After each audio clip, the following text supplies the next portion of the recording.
अन्याय सहकर बैठ रहना ये महादुष्कर्म है, अपराधियों में मित्र को भी दंड देना धर्म है।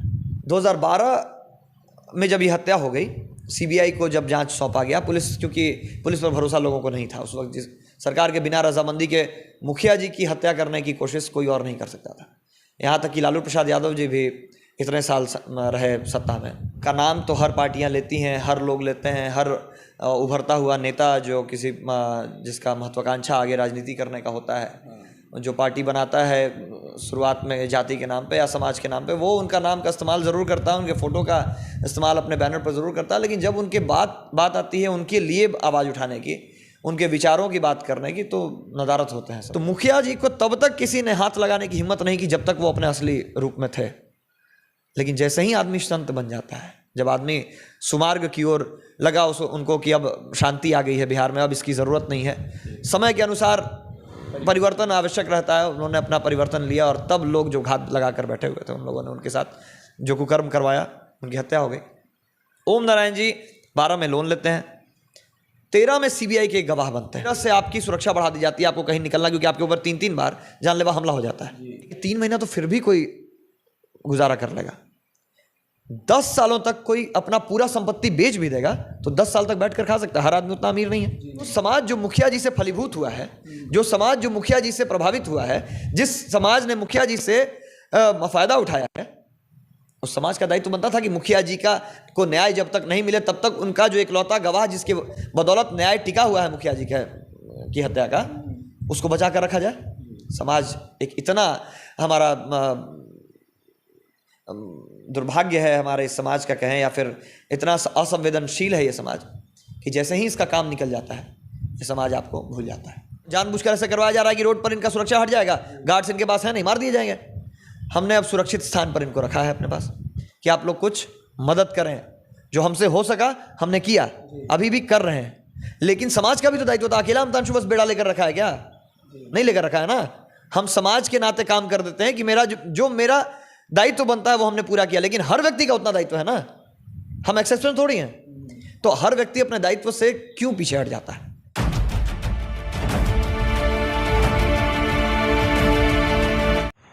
नमस्कार, मैं अंकित शर्मा, आप देख रहे हैं प्रचंड न्यूज़। इस वक्त हमारे साथ मौजूद हैं अमृतांशु वत्स जी। अमृतांशु जी, सबसे पहले आपका बहुत बहुत स्वागत है। जी, आपका भी, आपके चैनल का भी बहुत बहुत धन्यवाद। अमृतांशु जी से हम बात करेंगे अगर जो आने 1 जून को इन्होंने जो प्रोग्राम रखा है पटना में, बहुत ही भव्य आयोजन होगा ब्रह्मेश्वर मुखिया जी के शहादत दिवस के ऊपर, और बिहार के कुछ राजनीतिक चर्चा जो आजकल चल रही है उस पर हम कुछ बातें करेंगे इनसे।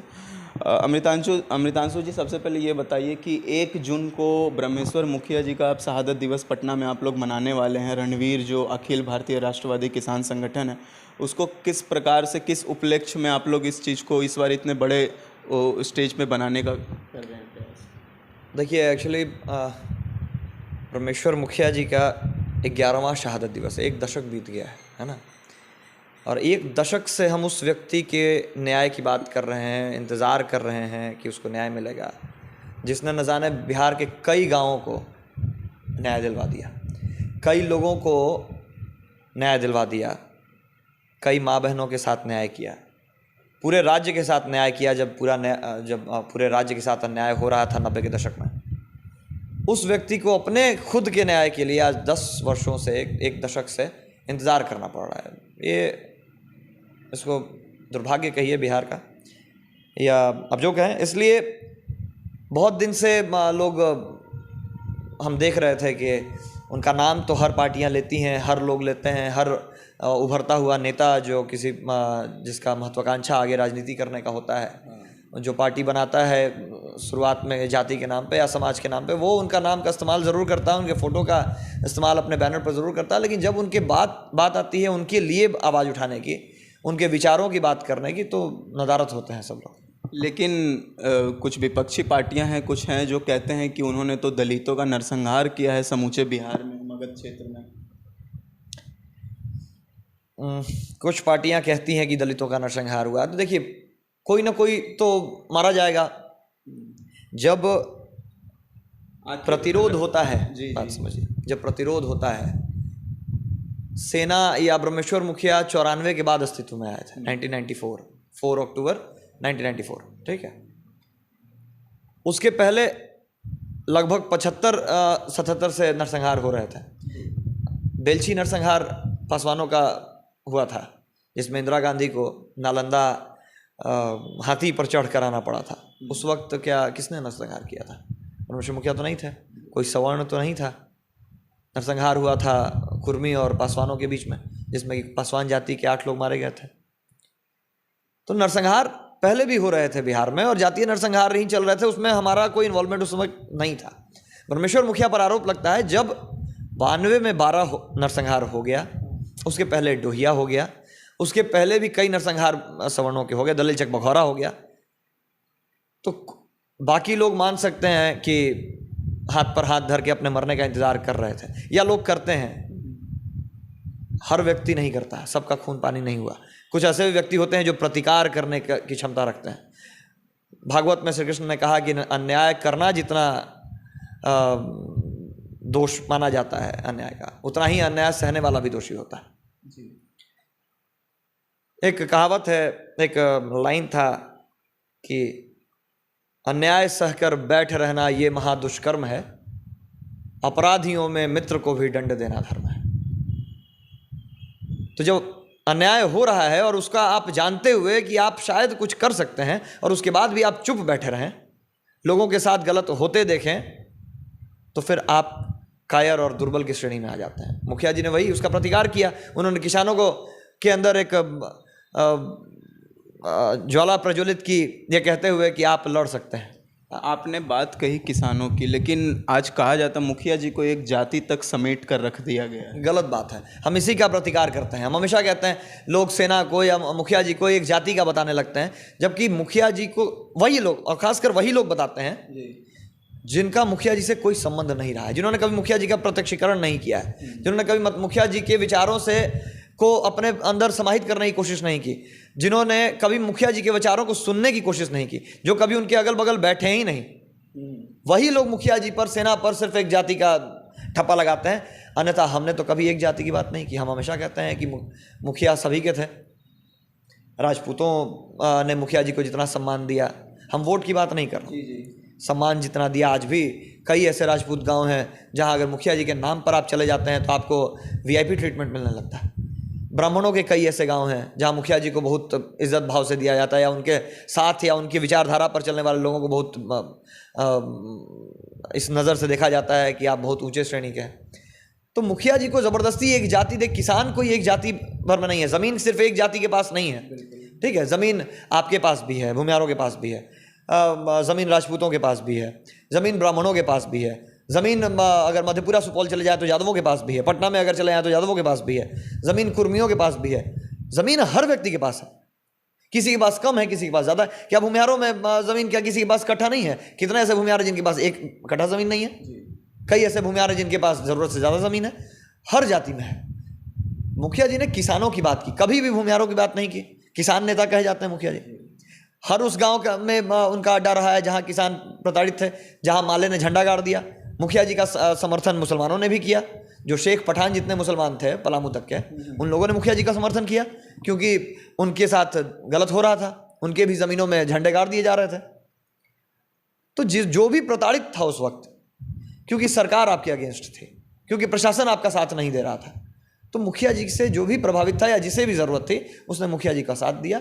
और इसलिए आज ज़रूरत पड़ रही है कि मुखिया जी का शहादत दिवस, क्योंकि 10 वर्ष बीत गए और 11वां वर्ष है, और हम नहीं चाहते हैं कि ऐसा फिर एक दशक बीते और सीबीआई के हाथ में ऐसे ही केस पेंडिंग रह जाए। इसलिए 11वां साल पर हमने आज से 3 साल पहले ये प्रण लिया था कि जिस वर्ष 11वां साल होगा मुखिया जी का शहादत का, हम उसको पटना बापू सभागार में मनाएंगे। बापू सभागार पटना में आप आयोजित करेंगे, लेकिन उससे आप सीबीआई हो गया या बिहार सरकार या केंद्र सरकार कह लीजिए, वहाँ तक उस बात को आप किस ढंग से पहुँचाएंगे? किन माध्यमों से आप वो पहुँचाएंगे? वहाँ तक बात पहुँचाने का सबसे बड़ा माध्यम आप लोग हैं, पत्रकार जो बंधु हैं या जो मीडिया हाउसेस हैं, उनको लोकतंत्र का चौथा स्तंभ कहा जाता है। जो बात एक आम आदमी नहीं पहुँचा पाता है, उसी के लिए तो आप हैं। तो आप एक माध्यम है, प्रिंट मीडिया माध्यम है, और बाकी भगवान के दया से इतना सक्षम समाज ने आपके भाई को बनाया है कि हमारी बातें वहाँ तक डायरेक्टली पहुँच जाती हैं। तो देखिए, हम कोई अगर कहें आपकी कोई पॉलिटिशियन है या फिर नेता है या फिर युवा नेता है, तो उसमें हमको इत्तेफाक हम इस बात से नहीं रखते। हम काम करना जानते हैं समाज के लिए। अब मेरा समाज, फिर हम एक बार आपको कह दें कि हम मुखिया जी के विचारधारा को मानने वाले लोग हैं। समाज का मतलब अधिकतर लोग इसको सिर्फ भूमिहार से ये कैलकुलेट कर देते हैं। तो ना मुखिया जी ने कभी एक जाति की बात की थी, ना हम करते हैं। समाज हमारा अ ग्रुप ऑफ सोसाइटी है। सोसाइटी का मतलब समाज होता है, अंग्रेजी वर्जन है। और सोसाइटी जो है group of caste and creeds makes a society, है ना। हर कास्ट, हर तरह के लोग मिलकर एक सोसाइटी बनाते हैं। तो समाज बहुत सारे लोगों से मिलकर बनता है, और मेरा जो समाज है, हम उस समाज के लिए काम करते रहते हैं हमेशा। तो अब समाज की बात है, और हम किसी एक जाति को निमंत्रण हमने नहीं दिया है, सभी के लिए है। जब ये अलगार होता है, और हमने जब किसानों को आह्वान दिया है, जब हमने मुखिया जी के समर्थकों को आह्वान दिया है, हमने कहा है कि जो भी मुखिया जी के मानने वाला है, irrespective of caste, creed and colour, आप बापू सभागार में आने, शिरकत करने का आप बेड़ा उठाइए। आप थोड़ा सा, अगर इस जेठ के महीने में आपको थोड़ा असहजता महसूस होती है, थोड़ा सा तकलीफ होता है सूर्य के इसकी वजह से, तो सही है, क्योंकि मुखिया ने भी बहुत चीज़ सहा है। वह इकलौता एक ऐसा व्यक्ति जिसने लगभग जवानी के 40 वर्षों के बाद अपना पूरा ज़िंदगी आपके लिए खेत खलिहान और गाँव के सफ़र में ही बर्बाद कर दिया, अपने घर वापस लौट कर नहीं गया। तो उनके लिए हम एक दिन का समय निकाल सकते हैं। 1 जून 2012 वो काला दिन कहा जाता है, जिस दिन उनकी हत्या हुई थी। हत्या हुई आज 11 साल अभी होगा, तो इंसाफ तो अभी तक मिल नहीं पाया। अभी आपने हाल फिलहाल में खबर आई थी कि उनके इकलौते जो गवाह बचे हैं, उन पर भी बहुत ज़्यादा प्रेशर बनाया जा रहा है, उन पर दबाव बनाया जा रहा है। उसको आप किस ढंग से उनको आप बचा कर रखें, उनको सीबीआई के सामने कैसे पेश करें? देखिए, एक लौता गवाह 2010, 2011, फिर 2012 में मुखिया जी की हत्या हो गई। निकलने के कुछ दिन, जेल से निकलने के कुछ ही दिनों बाद 1 साल तक गवाह जो था, मतलब आपने कहा कि उनके साथ परेशानी जो हो रही है, ओम नारायण जी नाम है उनका, ठीक है, आरा के ही रहने वाले, पहले सेना के दस्ता में भी थे, मुखिया जी का जो संगठन था उसमें। ओम नारायण जी के समक्ष, उनके सामने सुबह हत्या होती है।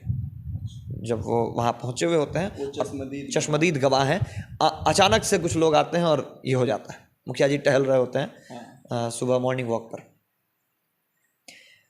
अचानक से 2012 में जब घटना घटती है, तो 12 में ही इन्होंने एक लोन लिया था। ओम नारायण जी ने 12 में लोन लिया था अपना घर बनाने के लिए, हाउसिंग लोन एक्सिस बैंक से। हाउसिंग लोन इन्होंने ले रखा था।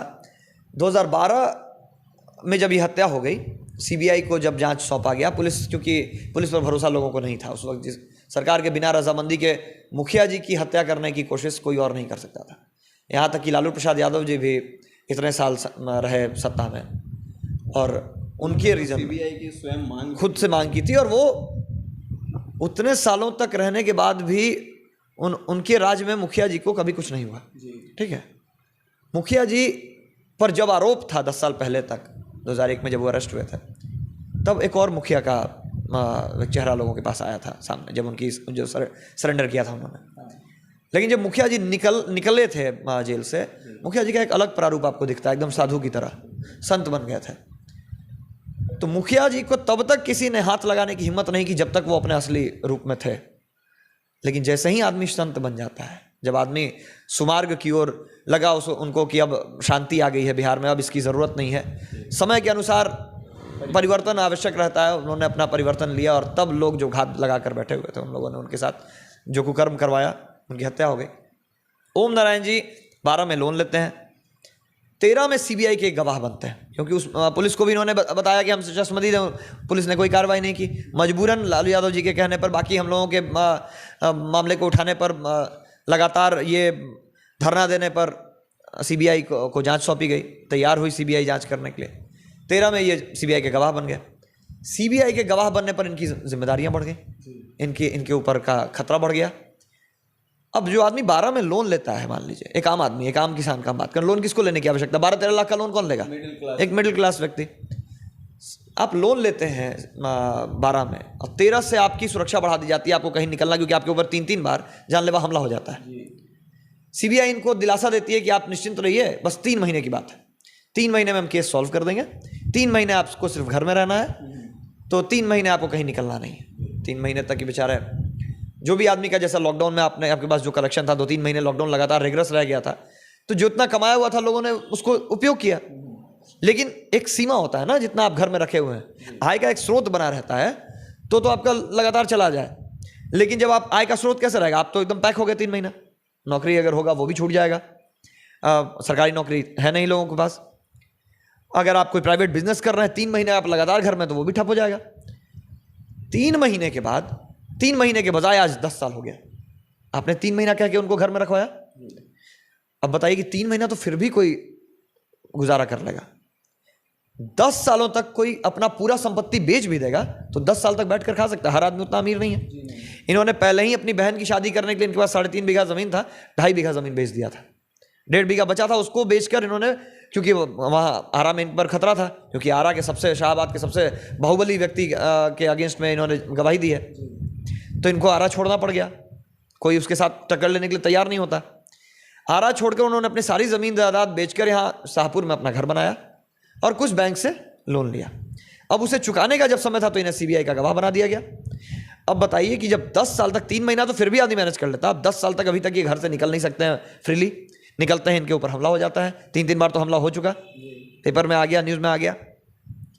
तो जो समाज जो मुखिया जी से फलीभूत हुआ है, जो समाज जो मुखिया जी से प्रभावित हुआ है, जिस समाज ने मुखिया जी से फ़ायदा उठाया है, उस समाज का दायित्व बनता था कि मुखिया जी को न्याय जब तक नहीं मिले तब तक उनका जो इकलौता गवाह जिसके बदौलत न्याय टिका हुआ है मुखिया जी की हत्या का, उसको बचा कर रखा जाए। समाज एक इतना, हमारा दुर्भाग्य है हमारे समाज का कहें, या फिर इतना असंवेदनशील है ये समाज कि जैसे ही इसका काम निकल जाता है ये समाज आपको भूल जाता है। 1 जून को ओम नारायण जी आ रहे हैं बापू सभागार। बिल्कुल आएंगे, सुरक्षा हमने देकर रखी, क्योंकि सीबीआई की तो सुरक्षा उनके पास से हट गई। जब वो सीबीआई के ये पर पहुंचे, 10 साल तक उन्होंने किसी तरीके से प्रयत्न किया, जैसे जीवन ही चल रहा था, घर बना लिया, बैंक का लोन इनके ऊपर बढ़ते जा रहा है, ये गुहार कर रहे हैं समाज से कि अब हम क्या करें, बाहर ना कमा सकते हैं ना धमा सकते हैं, मेरा बिजनेस ठप हो गया। समाज ने इनका सुनना बंद कर दिया, कान में रुई डाल लिया लोग। 25 तारीख को इनको नोटिस दिया जाता है और इतना शॉर्ट टर्म पीरियड में 25 मतलब 5 दिन के अंदर 1 अप्रैल को इनको घर पे 50 फोर्स आती है, इनका हाथ पकड़ती है और पूरे परिवार को, घर में सारा सामान इनका रह जाता है और सिर्फ इनका हाथ पकड़ के, मतलब कोई चप्पल भी नहीं पहन पाया, कोई कपड़ा भी नहीं ले पाया अपना, बाहर निकाल दिया था। उस घड़ी में हमको कहीं से उनको नंबर मिलता है और हमको याद करते हैं। जो मेरा दायित्व था समाज के प्रति, जो समाज ने नहीं निभाया, हमको निभाना पड़ा। पहुंचे जो तत्काल हम लोग मदद कर सकते थे, क्योंकि उनके पास 1 अठन्नी रुपये नहीं था उस वक्त, आप सारा पैसा घर में है, निकालने का मौका नहीं दिया गया। बच्चे रोड पर आ गए, पत्नी रोड पर आ गई, किसी तरीके से संभाला हम लोगों ने मिलके, हम लोग जितने टीम मेंबर्स हम लोग थे पहुंचे वहाँ। अब उनको रहने रोड पर कहाँ रहेंगे, वो तो जानबूझकर ऐसे करवाया जा रहा है कि रोड पर इनका सुरक्षा हट जाएगा, गार्ड्स इनके पास है नहीं, मार दिए जाएंगे। हमने अब सुरक्षित स्थान पर इनको रखा है अपने पास। अभी भी इनका घर सील है, इनको घर दिलवाना पहला प्रायोरिटी है। हमने मांग की समाज से कि आप लोग कुछ मदद करें, जो हमसे हो सका हमने किया, अभी भी कर रहे हैं। लेकिन समाज का भी तो दायित्व था। अकेला हमतांशु बस बेड़ा लेकर रखा है क्या? नहीं लेकर रखा है ना। हम समाज के नाते काम कर देते हैं कि मेरा जो मेरा दायित्व बनता है वो हमने पूरा किया, लेकिन हर व्यक्ति का उतना दायित्व है ना, हम एक्सेप्शन थोड़ी हैं। तो हर व्यक्ति अपने दायित्व से क्यों पीछे हट जाता है? तो लोगों को जब वीडियो जारी किया, हमने बोला कि अपील करते हैं कि आप मदद कीजिए, तो 80-85 हज़ार रुपये उनके अकाउंट में आए। लेकिन वो पैसे अब इनको अपना, जब तक नहीं इनका घर खुलता तब तक तो इनका जीवन व्यापन में खत्म हो जाएगा। बच्चों का स्कूल है, वो भी कपड़ा नहीं ले पाए वो लोग, घर से पहनने के लिए कपड़ा नहीं था, उसी पैसे से हमने जो कोर्ट में केस करवाया है, उसी पैसे से अभी उनका जीवन व्यापन हो रहा है। तो पैसा कितना दिन टिकेगा? मतलब कि देखा है वीडियो को 10 लाख 5 लाख लोगों ने, अगर 1-1 लाख एक रुपया भी अगर कोई दे देता, सिर्फ वाहवाही करने के अलावा और जय रणवीर और जय परमेश्वर और अपने आप को रणवीर बताने के अलावा या भूमिहार का अपना टैग लगाने के अलावा, तो शायद अभी वो केस लड़ रहे होते, जीत गए होते और उनका घर उनको